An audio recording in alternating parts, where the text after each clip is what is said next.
let me talk about my personal journey that is tightly interwoven with the India growth story. I also hope embedded with this story, you found some nugget that inspire you to do your part to become an entrepreneur and work to build a greater India.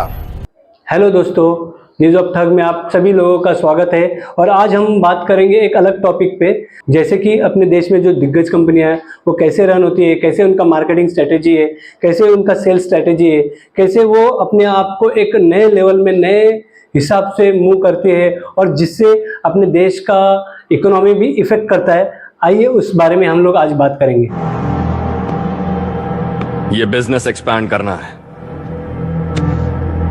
Surya exports and imports का कारोबार मुंबई में है। इसके branches all over India होने चाहिए। हर city में, हर town में, हर centre में सूर्या एक्सपोर्ट्स एंड इंपोर्ट्स का ऑफिस चाहिए। दोस्तों, अपने देश में अलग अलग कंपनियां अलग अलग सेक्टर में बहुत अच्छा काम कर रही है, जैसे कि LIC, IDBI, HDFC bank, HPCL, BPCL, Reliance, DMart and then Adani group of company. ऐसे बहुत सारे कंपनीज हैं जिन्होंने अपने अपने सेक्टर में अपना सिक्का जमाए हुए बैठे हैं। 20 साल से इसी जगह धंधा कर रहा हूँ। तुम्हारे जैसे 25,000 रोज आते हैं। गाँवटी देहाती नहीं चलेगा। समझे? जा। ठीक, आपके बगल में खड़े रह के धंधा करूंगा और आप जैसे 25,000 की छुट्टी कर दूंगा। अपने इनोवेटिव मार्केटिंग स्ट्रेटेजी के वजह से, अपने इनोवेटिव मार्केटिंग स्किल्स के वजह से और सेल्स को अलग लेवल में उन्होंने बढ़ाया है। कॉर्पोरेट वर्किंग स्टाइल मेरे को समझ में नहीं आता यार। इट्स वेरी सिंपल यार। मैं तेरे को कट्टू में समझाता है। क्या है, एक आदमी का काम 50 आदमी मिलके टेबल पे बैठ के खराब करते ना, उसको कॉर्पोरेट बोलते हैं। क्या बोलते? कॉर्पोरेट। और कुछ कंपनियां ऐसी है कि जिन्होंने स्टार्ट तो स्मॉल स्केल बिजनेस से किया, लेकिन बहुत ही जल्द उन्होंने लार्ज स्केल बिजनेस में एंटर किया और उन सेक्टर में उनका एक नाम बन गया है। और ऐसे ही एक कंपनी के बारे में बात करेंगे, वो है Adani groups of company. All I knew was that I wanted to do something different and do it on my own. And after working at Mahindra Brothers for about 3 years, I left to start my own brokerage in a diamond trading at a Jhaveri Bazaar. Made a commission of rupees 10,000. This was the start of my journey as an entrepreneur. दोस्तों, Adani group of company का जब नाम लिया जाता है तो गौतम अदानी का नाम आगे आ जाता है। और गौतम अदानी ने अपने यंग एज में ही अपना बिजनेस स्टार्ट किया था, और वो भी अपने बड़े भाई के साथ। उन दिनों उनके भाई गुजरात में PVC फिल्म प्रोड्यूस कर रही कंपनी चला रहे थे और उनका साथ ये गौतम अदानी जी दे रहे थे। और उस टाइम में, उस दौर में इस PVC पैकिंग फिल्म का बहुत डिमांड था।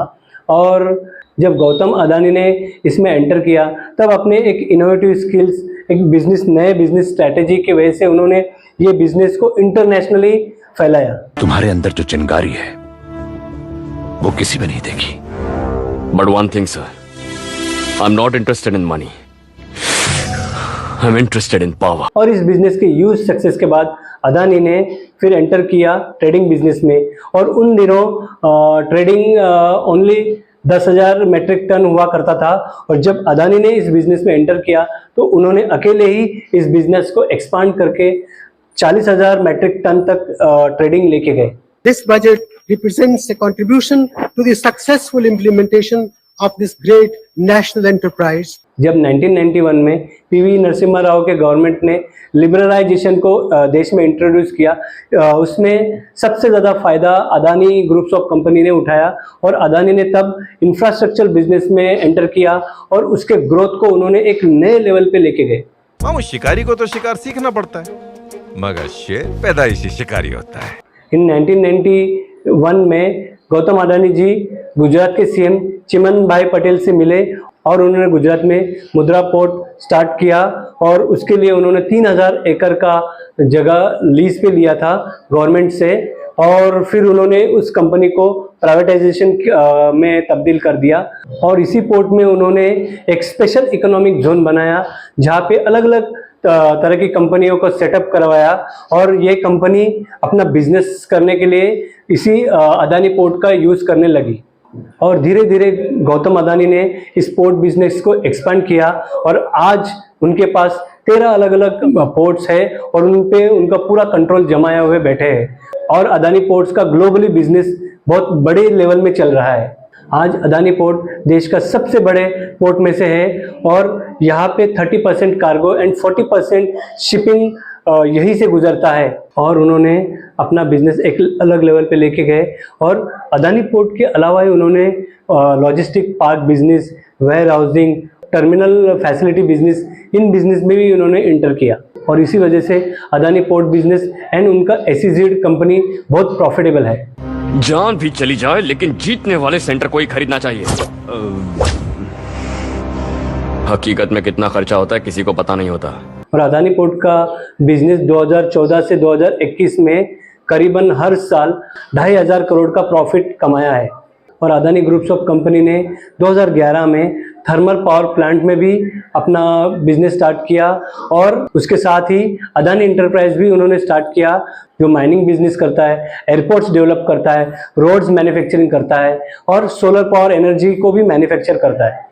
और अदानी इंटरप्राइजेस अपना 15% कोल अदानी पोर्ट को देता है और ये अपना रॉ मटेरियल इंडोनेशिया, ऑस्ट्रेलिया और साउथ अफ्रीका से इंपोर्ट करता है और इसको प्रोसेस करके भारत में और भारत के बाहर भी इसको बेचता है। और यही नहीं दोस्तों, गौतम अदानी का एक अलग बिजनेस स्ट्रेटेजी है कि वो एक बिजनेस स्टार्ट करते हैं और इसके रिलेटेड जो भी बिजनेसेस है उन सभी बिजनेस को एक्वायर करते हैं और बिजनेस वर्ल्ड में अपना एक नया दबदबा बनाते हैं। बताओ, यार 4-4 बजे तक सो के आज तक लॉस नहीं हुआ धंधे में? मैंने तो लॉस वो नहीं आज पहली बार सुना है। अपनी पुश्तैनी जमीनें बेच देने को धंधा नहीं बोलते बेटा, पुश्ते गई अब तो हम ही हैं और कुछ भी बेचो बोलते धंधा ही है। क्यों दादी? साडे टाइम ते प्रॉफिट ही धंधा हुंदा सी। और दोस्तों इसी वजह से IIFL के 2022 के रिपोर्ट्स में गौतम अदानी की वेल्थ 10 साल में माइंड ब्लोइंग इंक्रीज हुई थी। और इसी वजह से गौतम अदानी अनेक बार विवादों में भी घिरे हैं। जैसे कि उन पे ये भी आरोप लगाया जाता है कि उन्होंने क्रोनी कैपिटलिज्म किया है, जिसका मतलब है कि एक कंपनी का और पॉलिटिकल लीडर्स का एक अच्छा रिलेशन बनना और इसके वजह से जो भी प्रोजेक्ट गवर्नमेंट रिलीज करता है वो इसी कंपनी को मिलता है, किसी और को उसका बेनिफिट नहीं होता है। इसका बेस्ट एग्जाम्पल है 2008 और 2006 में मुंद्रा पोर्ट में अदानी ने जो लैंड एक्वायर किया था, मतलब जो लैंड खरीदा था वो 1 रुपये से 32 रुपये के स्क्वायर मीटर में खरीदा और दूसरी कंपनी ने जब खरीदा उनको इससे ज़्यादा भाव देना पड़ा। ये जो अदानी जी जो हैं, इनकी सफलता कैसे हुई? ये इतने बिजनेसेस में कैसे घुस गए? इतनी सफलता कैसे प्राप्त हुई? और सबसे जरूरी सवाल, इनका हिंदुस्तान के प्रधानमंत्री के साथ क्या रिश्ता है और कैसा रिश्ता है? और CAG ने भी, मतलब control and auditor general of India ने भी उन पे एलिगेशन लगाया कि 2006 से लेकर 2009 में गुजरात स्टेट पेट्रोलियम एजेंसी ने जो ओपन मार्केट में नेचुरल गैस खरीदा था वो अपने भाव से कम कीमत में अदानी एनर्जी को बेचा है। जैसे फॉर एग्जांपल, अगर उन्होंने 100 रुपये में गैस खरीदा होगा तो इनको उन्होंने 80 रुपये में बेचा। और कोई भी गवर्नमेंट कंपनी ज़्यादा भाव में खरीद के कम भाव में किसी कंपनी को क्यों बेचेगा? लाला, ओल्ड स्कूल हो या न्यू स्कूल, सबके सिलेबस में एक सब्जेक्ट कॉमन होता है, प्रॉफिट, और वो मेरा फेवरेट सब्जेक्ट है। और दोस्तों पोर्ट्स बिजनेस के अलावा गौतम अदानी का एयरपोर्ट्स में भी अपना डोमिनेशन बना के रखा है। जैसे 2018 में गवर्नमेंट ने सोचा कि अपने जो एयरपोर्ट्स है वो प्राइवेट कंपनी को लीज पे दिया जा सकता है कुछ साल के लिए। और वो एयरपोर्ट्स थे अहमदाबाद, लखनऊ, जयपुर, मंगलुरु, तिरुवनंतपुरम, गुवाहाटी। और इन सभी एयरपोर्ट्स को सरकार 50 साल के लिए किसी प्राइवेट कंपनी को देना चाहती थी और उसके लिए वो तलाश भी कर रही थी। लेकिन दोस्तों ये सारे के सारे प्रोजेक्ट आपको पता है किसको मिला है? अदानी ग्रुप्स ऑफ कंपनी को। और दोस्तों छत्तीसगढ़ में भी अदानी ग्रुप्स ऑफ कंपनी के अगेंस्ट प्रोटेस्ट हो रहे हैं, क्योंकि एलिगेशन है अदानी एंटरप्राइजेस ने छत्तीसगढ़ में 762 हेक्टर मीटर का जो लैंड था उसको बढ़ा के 1142 हेक्टर मीटर बनाया है और इसके लिए 2.5 लाख से ज़्यादा पेड़ काटे जाएंगे। जो हाल ही में जो कंट्रोवर्सी हुई हिंडनबर्ग की, इस कंपनी ने अदानी ग्रुप पर यह एलिगेशन किया कि अदानी ग्रुप अपने स्टॉक्स पर्सनली मैनिपुलेट कर रहा है और इसके लिए वो कई शेल कंपनियों को यूज़ कर रहा है। और अदानी ग्रुप्स ऑफ कंपनी ने बहुत सारा डेप्थ लिया है, मतलब बहुत सारा कर्जा लिया है अपना बिजनेस फैलाने के लिए। और इस निगेटिव न्यूज़ के इम्पैक्ट से गौतम अदानी के शेयर प्राइस बहुत गिर गए थे और इससे उनकी वेल्थ 120 बिलियन डॉलर से घट के 46.7 बिलियन डॉलर हो गया। और दुनिया में उनका 3rd रैंक से गिर के वो 27th रैंक पे आ गए। मार्केट क्रैश हो गया, मार्केट क्रैश हो गया। शायद अपने 10 लाख घुस गए भाई। 3.5 लाख शेयर ठोके हैं किसी ने रिलायंस के मार्केट में, बाजार भागे, सब खत्म हो गया। और यही अदानी ग्रुप्स ऑफ कंपनी का एंड नहीं था। उन्होंने अपनी कंपनी को फिर से खड़ा करने के लिए कई सारे विदेशी कंपनियों, कई सारी इन्वेस्टमेंट कंपनियों को अपने देश में लाया, जैसे कि Abu Dhabi conglomerate international holding और GQG इंटरनेशनल फर्म, ऐसे कंपनियों को उन्होंने अपने कंपनी में इन्वेस्ट कराया और अपने शेयर प्राइस फिर से एक नए लेवल में लेके आए। देख, मैं हिस्ट्री बनाना चाहता हूँ और हिस्ट्री ऐसे ही नहीं बनती, लोगों को साथ लेकर चलना पड़ता है। मैं 100 ऐसे लोगों की सेना बनाना चाहता हूँ जो अपना 100% देने को तैयार है, फिर अपन 1001% हिस्ट्री बनाएंगे। और इसके बाद अदानी ग्रुप ऑफ कंपनी ने ACC और अंबुजा जैसे सीमेंट कंपनी को भी खरीद लिया। और एक बड़ी खबर आपको बता दें, अडानी ग्रुप ने अंबुजा सीमेंट और ACC सीमेंट को खरीद लिया है। डील $10.5 अरब में हुई है। लेकिन दोस्तों, सोचने वाली बात यह है कि क्या अदानी ग्रुप ऑफ कंपनी से अपना देश को फायदा हो रहा है? अदानी ग्रुप ऑफ कंपनी के सपोर्टर्स का ये कहना है कि इसमें क्या हर्ज है कि अगर अपना सरकार अदानी ग्रुप्स को नेशनल चैंपियन बनाना चाहती है और उसको प्रमोट कर रही है। Adani groups of company Bharat में ही नहीं, वो श्रीलंका में भी अपना पोर्ट बना रहा है, और जिससे चाइनीज़ इन्फ्लुएंस कम हो जाए, और एक इजराइल में भी अपना पोर्ट बना रहा है। लेकिन दोस्तों, गौतम अदानी और भारत सरकार का जो रिलेशन है, उससे कोई गारंटी नहीं है कि अपने देश का फ़ायदा ही हो, क्योंकि दोस्तों हर कंपनी की ये जिम्मेदारी है कि प्रॉफिट कमाना है, और ये बात कोई गलत नहीं है। पर इस प्रॉफिट इक्वेशन से अपना देश का भला हो, ये कोई गारंटी नहीं बोल सकता।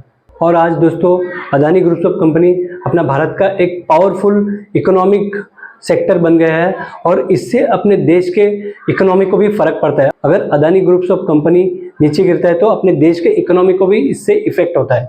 और इसमें दोस्तों, देश की सेवा और देश के डेवलपमेंट के बारे में कोई बात नहीं करता। जय हिंद, जय भारत। याद रख लो, खुद से बढ़कर यहां कोई तुर्रम खान नहीं। जो अच्छा लगे वो करो, किसी की बात मत सुनो, इंसानियत की बात तो बिल्कुल नहीं। अगर तुम्हारा टारगेट है 10th माइल तो M for the 11th mile.